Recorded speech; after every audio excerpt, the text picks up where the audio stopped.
Now this is laws of indices, solution under each of the laws. There are laws that guide indices, and I'm going to give you those laws, and I will solve question on each of the laws. So by the end of the class, you understand how those laws work and how you can apply it to solve any indices question, any indicial equation. So this is the law here. Now the first law is multiplication law. It's stating that a raised to power m times a raised to power n is equals to, you pick one of the a, then m plus n. What is this one? What are we saying here? Let's look at this together. It's a very simple concept. So let's assume we are given something like this. You have 3 raised to power 8 times 3 raised to power 5. They ask us to solve this. Now what this multiplication law is, the first law is talking about, that both of them have the same base. Pick one of the base. There are 3, that is the base, this is the power. So you pick 3. In laws of indices for multiplication, at the top of this multiplication is plus. So you're going to add 8 plus 5 together. That will be what? 8 plus 5. Which is what? 8 plus 5. That is what? That is 13. So this is your final answer. This is what this is talking about. They will also give you something like this. If you have something like this, what if they give something like this? 5 raised to power 3 times 5 raised to power minus 1. The same thing, you pick one of the base, 5. Then what is at the top? This is what is at the top. The power is 3. That will be 3 plus minus 1. And I told you that plus does not have effect on a number. So plus times minus is still minus. That will be 3 minus 1. So your answer here is 5 raised to power what? 5 raised to power 2. That is under multiplication law. So that is the first one. Now let's move on to division law. You said amn divided by n is equals to amn minus n. So what are they saying there? What they are saying there is that if you have something like this, let's say you have 2 raised to power, this is the second law, this is the first law. If you have 2 raised to power what? Let's say 2 raised to power of minus 3 divided by 2 raised to power of 5. Something like this. How are you going to solve this thing? In division, what is at the top is minus. So if they have the same base, you pick one of the base, which is 2. Then you do a normal sum. That will be minus 3. Then division is what? Minus. Then you have what's here? You have 5 here. So your final answer you're going to have here, you have 2. Then minus 3 minus 5 is what? Minus 8. So that is how to solve that one. Let's check another one. Let's assume you're given something like this. You have, for division, you have 3 raised to power 6 divided by 3 raised to power of what? 3 raised to power of 2. So how do you solve this? Now you pick one of the 3, right? So you're going to have minus here. So it's going to be 6 minus 2. And 6 minus 2 is what? That is 3 raised to power what? 3 raised to power of what? 3 raised to power of 4. That is how to solve division. Now do you have another one? We'll call them the power law. The power law. So power law say that amn is equals to amn. So what is this power law? What is it talking about? Let's assume you are having something like this. You are given something like this to solve. You have, let's say, I'm talking of the root 3 now. Let's assume you are given, let's say you have 3 raised to power of 2. And I'll give you raised to power of what? Raised to power of 3. That has to solve this. What they are saying here is that you see these two powers, you are going to multiply them together. So your final answer here is going to 3 raised to power what? 2 times 3 is what? Is 6. Do you get that now? Or they give another one. Let's say you are given another one like this. Let me check. They give another one like this. Let's assume we are given, let's say you have 4 raised to power of, let's say 4 raised to power of 2. Here they now give you what? 5 over 2. It's possible. This one is also a power. So you are going to multiply them together. So what you have is the 4, the base, then to now be what? 2 times 5 over 2. And 2 times 5 over 2 is what? I think that is 5. So 2 here 1, 2 here 1. So your answer is 4 raised to power of what? 4 raised to power of 5. That is what that is talking about. Now let's move on to the next one. Let's move on to the next one. You have 0. Now number 4. You have 0 index. So let's check together. Zero index is talking about any number raised power 0. I told you it's always 1. If somebody give you like 2 raised power of 3, let's say divided by 2 raised power of, let's say 2 raised power of let's say 2 raised power of 3. Now you are going to pick one of the base, right? 2, then 3 minus 3. And 3 minus 3 is what? Is what? Raised power what? 0. And 2 raised power 0 is what? Is 1. You may be given, let me scroll this down so that you can get it right. You may be given another, let's say you're given another one like this. You have something like this. Let's say they give you x raised power of minus 3 times s raised power, let's say you have 3 here. So this will be what? You pick one of the what? Pick one of the x. So you have minus 3 plus 3. And minus 3 plus 3 is 0. So that is s raised power what? Raised power 0. And s raised power 0 is what? Is 1. So that is what they are talking about, what? The 0 index. That is any number raised power of 0 is what? Is 0. Now let me clean this, then we move on. I don't want to remove these laws there. Let me just erase what is there, then we look at some question. I hope you have put that down. Pause that video and put the solution, put it down.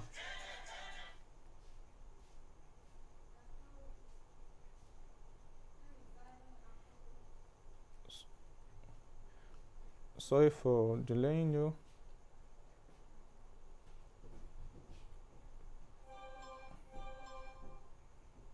Now we move on now. Now the next one, they are talking about product power law.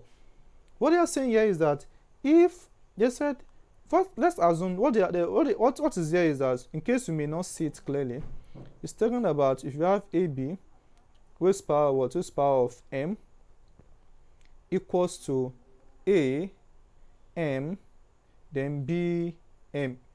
What they are saying here is that this m is going to distribute this thing among what is here. For example, now if I given, let's say we are given 2 raised power of x, then raised power of what? Raised power of 2. Now it means these 2 will be at the power of this one also be at the power of this. What you now have, you have 2 raised power of, there's an invisible 1 here, invisible 1 here. Now 2 times 1 is 2. There is 2 raised power of 2, then s raised power of what? S raised power of 2 also. So 2 raised power of 2 is what? Is 4, then x squared. That is what that is talking about. Let's look at another one again. Let's assume we are given something like this. Let's assume we are given something like this. We have let's say you have let me just do this. Let's say we have 4a squared s raised power, let's say 2 over 3. Then now what? They put everything in what? Raised power what? Raised power of 3. So how do you solve this? Now what is there is that you distribute this 3 for each of them. Now this 4, you know, it doesn't have any power. It means it's raised power of 1 that is there. So it'll be 3 times 1. So you have 4 raised power what? 4 raised power of 3 here.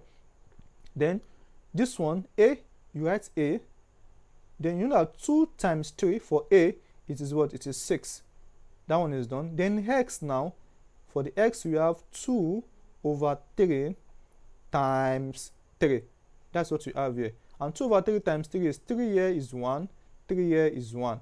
So your final answer, 4 raised power 3 is 4 times 4 is 16, 16 times 4 is 64. It means 4 raised power 3 means 4 times 4 times 4, not 4 times 3. So 4 times 4 times 4 is 64. So you have 64. A raised power what?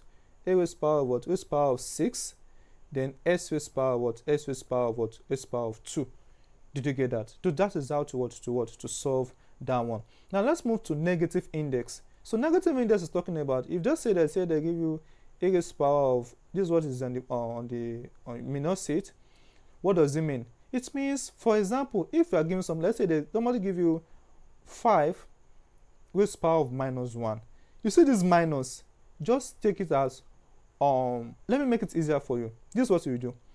You know, any number standing on its own is over 1.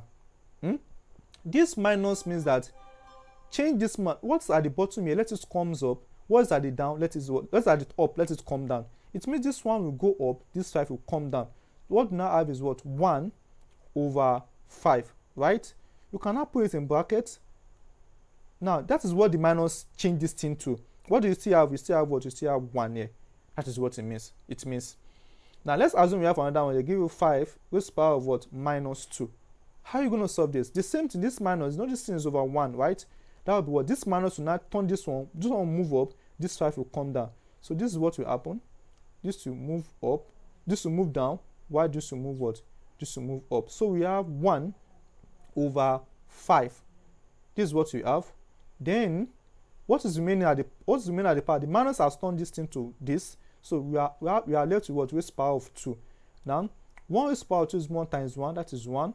5 raised to the power of 2 is what? Is 25. Is that clear? Let me give you another scenario again. Let's assume you are given something like this. They give you something like this. You have let's say you have 16. Sorry.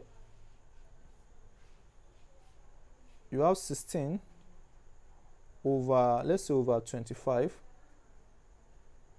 Then you are given something like this. Now give you raised to the power of, let's say, minus 2. Let me just use minus 1, so to not be confused, because we are still moving to more question. So to do this now is very easy. What they are saying is that this minus, it means this 25 will go up, this 16 will come down.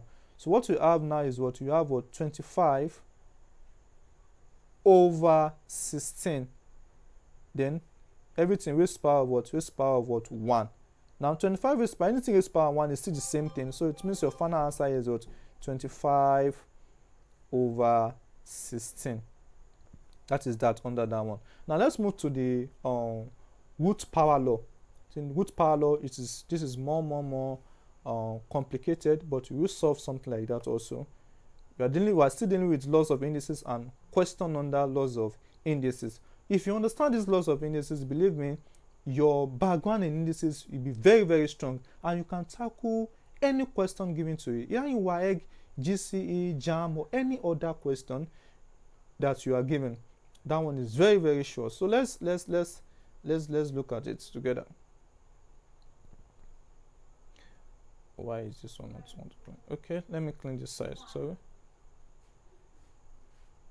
Let me clean what is there. I like wasting time.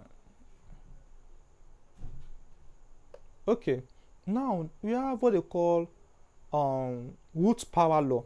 Now root power law is talking about this is what is on the board. You have A is power 1 over n. Now what this thing is talking about is that if you are given something like this, let's say you are given 27 raised to power 1 over 3. What this thing is talking about is that you see anything that is here will become the root, while this one is the power. It means this thing will change. This 3 now will now become a basket, something like a basket. It will become something like this. You write 3 here. It means this 3 has turned to something like this. Then your 27 will be inside this particular thing. Do you get that now? So now everything over what's at the top over what? Over 1. Did you understand that? Let me give another one. Let's assume we have another one. Let's say we have 64. Then you have 2 over 3. Let's say we are given something like this.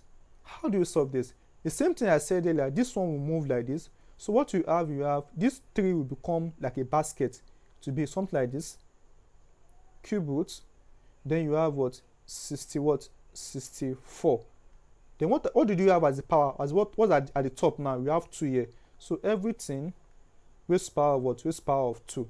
So if you want to get the final answer of this one, it means cube root of 64 means a single number you multiply in 3 places that will give us 64.